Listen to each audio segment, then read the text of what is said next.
वो भाषा दरअसल उनकी नहीं है, वो भाषा टीएमसी का ग्रामर है, वो भाषा टीएमसी तृणमूल कांग्रेस की का मूल विचार है।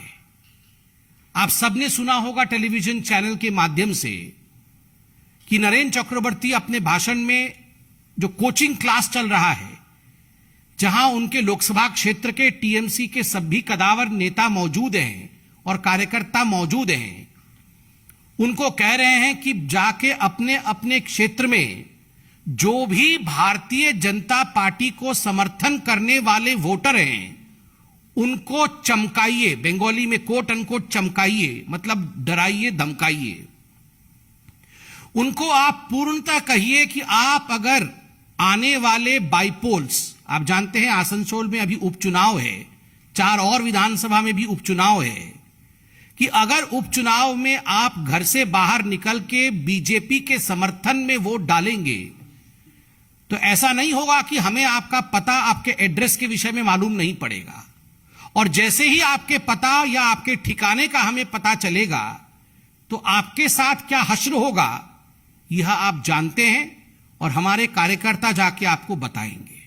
और हां, अगर आप घर से बाहर निकलकर वोट नहीं करते हैं तो खैर होगा, आप बंगाल में रह सकते हैं, बंगाल में अपना काम कर सकते हैं और बंगाल में अपना व्यवसाय या व्यापार कर सकते हैं।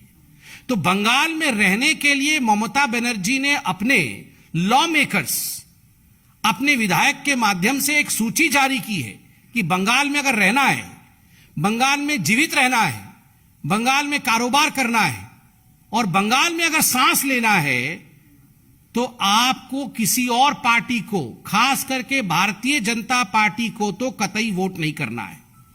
आपके मन में अगर बीजेपी के प्रति सहानुभूति है, आप अगर विकास को वोट देना चाहते हैं तो कतई घर से ना निकले, वरना आप जिंदा नहीं बचेंगे, आप यहां सांस नहीं ले सकेंगे, बंगाल आपको छोड़ना होगा, यहां आप व्यापार नहीं कर सकेंगे, यहां आप अपना जॉब नहीं कर सकेंगे।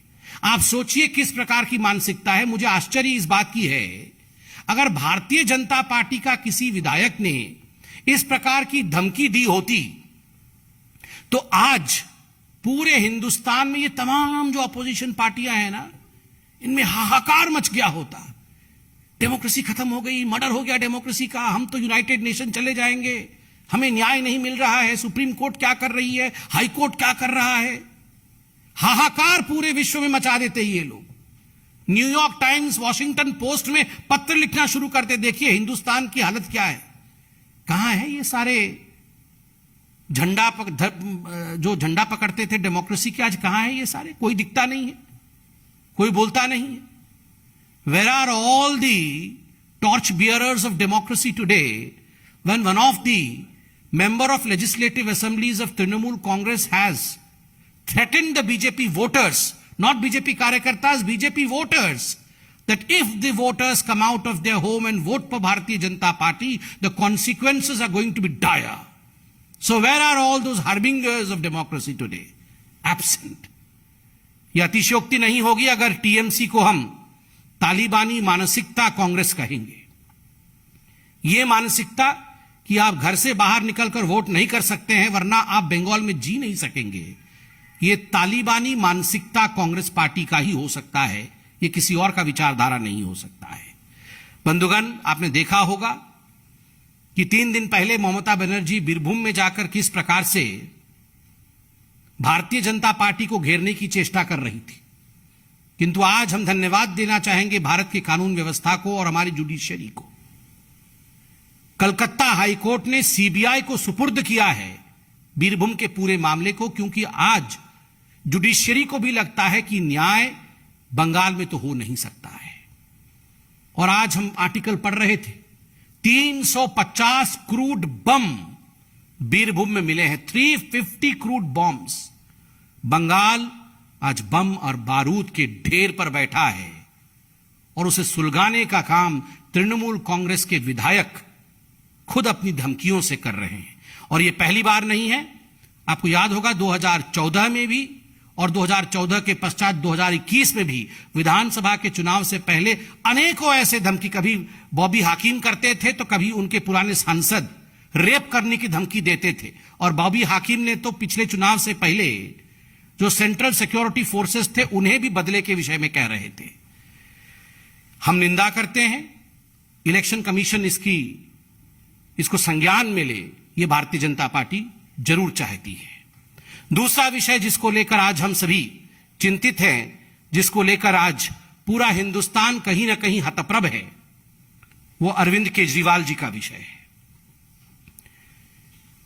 कुछ दिनों से कश्मीर फाइल्स नामक जो मूवी है, पूरे हिंदुस्तान में लोगों ने इसे देखा है और हिंदुस्तान में लोग आज स्तब्ध हैं, हैरान हैं, परेशान हैं, दुखी हैं कि 32 वर्ष पूर्व जम्मू कश्मीर में किस प्रकार का अन्याय हमारे कश्मीरी हिंदुओं के साथ हुआ है। मुझे तो आश्चर्य लगता है, टैक्स फ्री करने को लेकर कई राज्यों ने टैक्स फ्री किया, कुछ राज्यों ने टैक्स फ्री नहीं किया, यह राज्यों का विषय है। दिल्ली विधानसभा में टैक्स फ्री करना है या नहीं, इस विषय को लेकर जब चर्चा हो रही थी, टैक्स फ्री करना नहीं करना यह प्रेरोगेटिव दिल्ली विधानसभा और अरविंद केजरीवाल जी का है, किंतु जीनोसाइड के ऊपर उसका मजाक बनाना, ठहाका मार के पूरा विधानसभा हंस रहा हो, और जिस प्रकार का एक चित्रण पूरे विश्व के सामने और पूरे हिंदुस्तान के सामने गया है, we all have been shamed. Hindustan शर्मसार हुई है क्योंकि अरविंद केजरीवाल जी का जो रवैया था, जो बर्ताव था, कश्मीर जीनोसाइड को लेकर, कश्मीरी हिंदुओं के ऊपर जो प्रताड़ना हुई थी आज से 32 साल पूर्व, यह रवैया सही नहीं था। एक इलेक्टेड रिप्रेजेंटेटिव इस प्रकार लोगों के पीड़ा के ऊपर हंस सकता है, उसे झूठी कह सकता है, ये मुझे तो विश्वास भी नहीं हो रहा है कोई ऐसे कह सकता है। अरविंद जी, कश्मीर फाइल्स तो एक मूवी है, आपने उसे झूठा बताया, आपने कहा कि ये जो प्रताड़नाएं कश्मीर के हिंदुओं के ऊपर हुई है ये झूठी है। आप उन लोगों से पूछे जिन लोगों के घरों से सदस्य गए हैं, आप गिरिजा जी से और उनके परिवार से पूछिए, गिरिजा जी के ऊपर क्या गुजरा होगा जब उनको आरी से काटा गया होगा। आप नीलकांत गंजू जी जो जस्टिस थे उनके और उनके परिवार से पूछिए, अगर समय में पीछे जा सके तो इन लोगों के जहन पे क्या गुजरा होगा, what they must have felt when the genocide was in fact underway in Jammu and Kashmir. But despite all that, the way you laughed, the way you mocked the genocide is something which will never be forgotten. उसके ऐसी बात भी नहीं है अरविंद केजरीवाल जी की आपने कभी किसी मूवी को टैक्स फ्री नहीं किया है। ये सांड की आंख से लेकर पीके मूवी और बैंग बैंग, इन सभी मूवी के लिए आपने खुद, यहां बहुत बड़ा फेरिस चल रहा है सोशल मीडिया में, जिसके लिए आपने खुद एडवर्टाइजमेंट किया है, पोस्टर चिपकाए हैं। ये सोशल मीडिया के पोस्टर्स हैं अरविंद केजरीवाल के। अरविंद केजरीवाल जी ने न जाने कितने मूवीज के लिए पोस्टर चिपकाए हैं और आज मजाक वो कश्मीरी हिंदुओं का बना रहे हैं।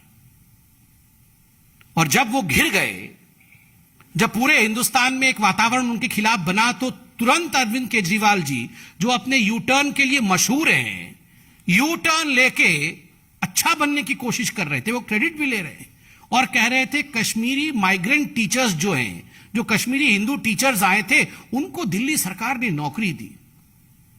ये जो government teachers association migrant registered जो ऑर्गेनाइजेशन है, उनका प्रेस रिलीज मेरे हाथ में है।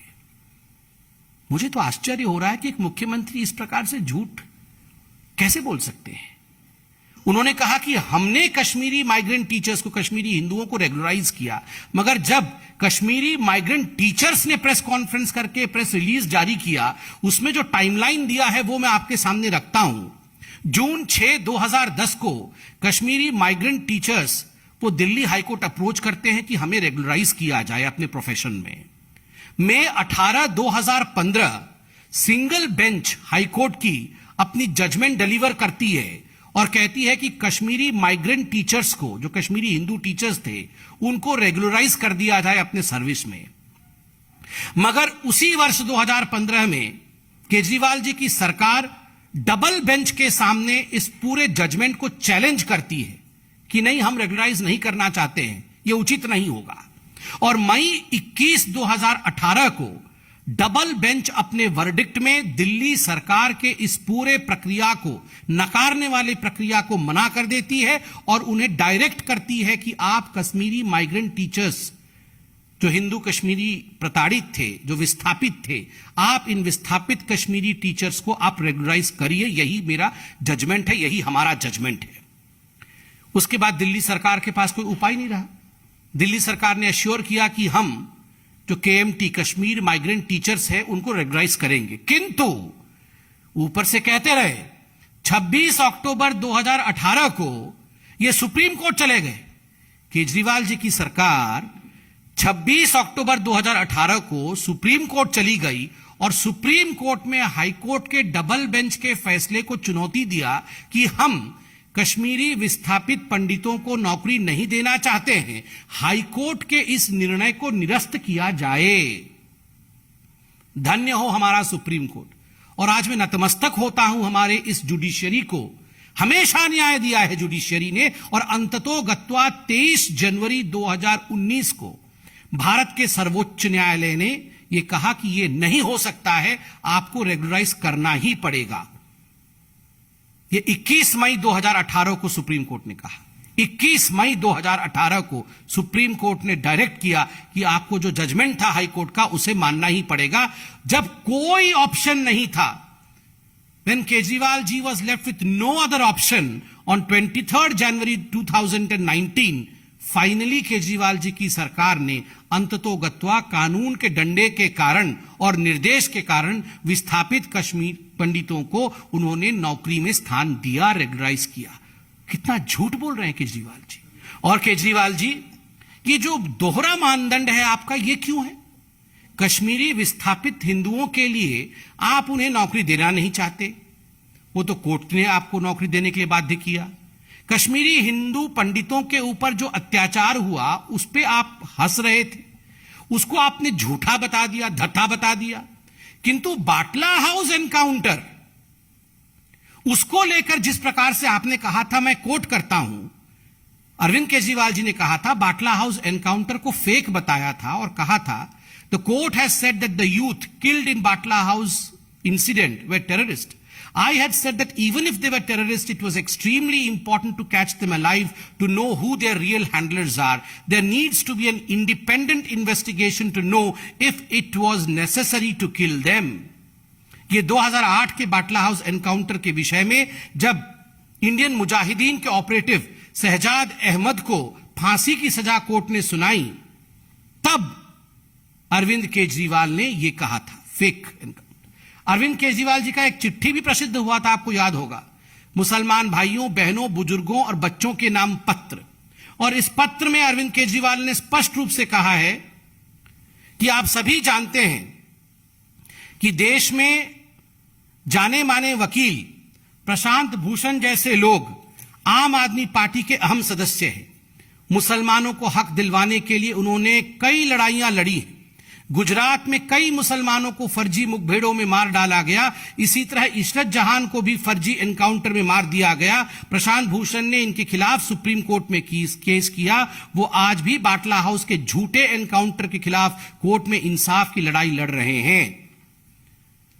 ये दोहरा मापदंड है, बाटला हाउस एनकाउंटर फेक।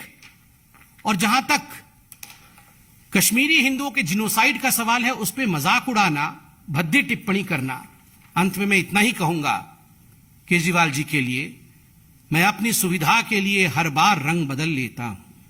मैं अपनी सुविधा के लिए हर बार रंग बदल लेता हूं, वोट के लिए ईमान बदल लेता हूं। मेरा नाम है अरविंद केजरीवाल, सच को छुपाने के लिए झूठ का चोला पहन लेता हूं।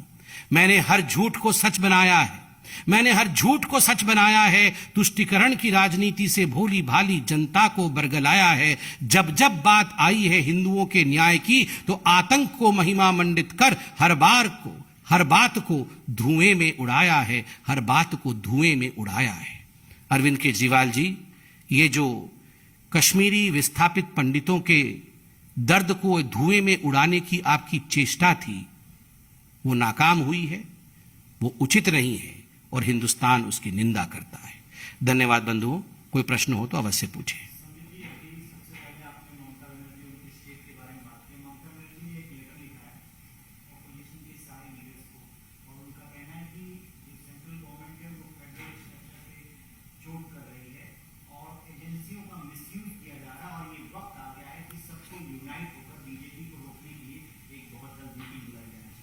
देखिए, ममता बनर्जी का ये जो स्टेटमेंट है कि सभी को यूनाइट होकर बीजेपी को रोकने की प्रयास करनी चाहिए, ये कोई पहले बार का स्टेटमेंट नहीं है। अभी ममता दीदी गई थी, उत्तर प्रदेश में भी जाके उन्होंने बीजेपी को रोकने की चेष्टा की थी। उसका नतीजा क्या रहा वो भी हमने देखा है। जहां तक सेंट्रल एजेंसी के मिसयूज का सवाल है, स्वाभाविक है Mamata Banerjee is frustrated because only a couple of days ago, 2 दिन पहले ही जिस प्रकार से हाईकोर्ट ने बीरभूम के मैसेकर के केस को सीबीआई को सौंपा है, उनको लगता है कि कोर्ट ने भी इंटरफेयर किया है।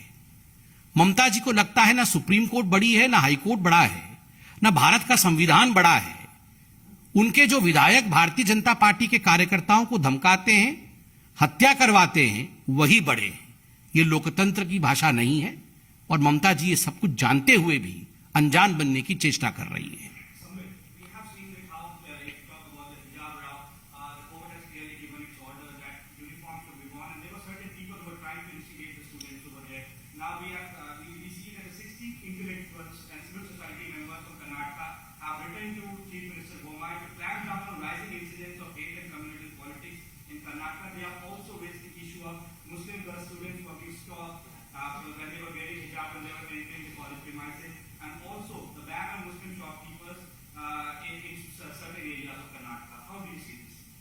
See, as far as intellectuals, non-intellectuals, or any category in the society is concerned, I believe we all are bound by the constitution of this country.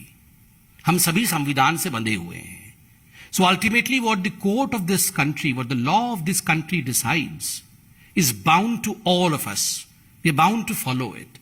As far as the hijab row is concerned, the court of the land has already given a judgment. We all respect the verdict and I believe that's the final word.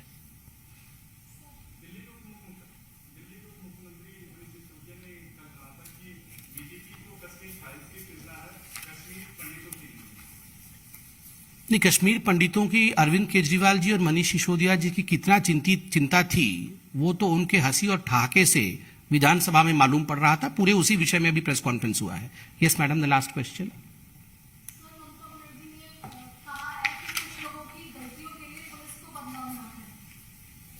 नहीं, ममता बनर्जी तो BSF के विरोध में भी बोलती है. Surgical strike होने पे इंडियन आर्मी के खिलाफ भी बोल देती हैं.